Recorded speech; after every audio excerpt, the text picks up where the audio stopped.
Joe Cusick of the Money Group joins me now for Stocking Up. Hello to you, Joe. How are you? So Joe's here to talk about the stocks that traders love to hate. These are the movers that you never know where they're moving next. So good to have you here again. Thank you. Let's start with number one on the list. It is Twitter. Yeah, you know, Twitter, one week it's out of business, the next week it's going to potentially be having a great partner. Who knows? But what that means for traders is potentially volatility, opportunity.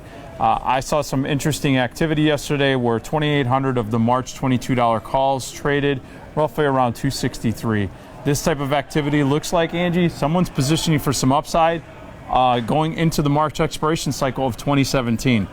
I want to keep an eye on this, especially with Twitter. It could be very volatile, especially if we start to see that the market uncertainty starts to pick up just universally. So an option strategist out there believes that Twitter could head higher even from where we are, even after that rally yesterday. Yeah. Interesting. Yeah. All right, I want to talk about JCPenney as well. We're post-earnings, but the play is still in the market. What are they thinking about JCP here, Joe? You know what, JCP, this could be a trade that I saw yesterday that's more of a maintenance than a position trade as far as sentiment. 10,500 of the August $10.50 calls traded.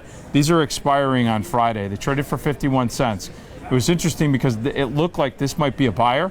If it's a seller that's just basically unwinding into expiration, okay, great. They're taking off some money from the table. Whether it's a winner or a loser, we don't know. But the point being is that we want to watch retail. If we see these kinds of volume numbers in retail, that means it's still on everyone's radar screen. That's important for traders and investors to keep an eye on. Also important in trader world, it's never, ever too early to look at the holidays. So Joe is watching Fitbit because you remember what happened last holiday season? Sure. Fitbit's flying off store shelves. So what do you see happening here? You know what with Fitbit, I saw something that was very interesting yesterday. About 2,000 of the November 16 puts traded, Angie. It looks like it could be potentially a hedge in case they aren't actually moving inventory like they were last year. Or it could be a bearish strategist positioning going into that season where November you're going to start to get a pulse of what the sales are going to start looking like.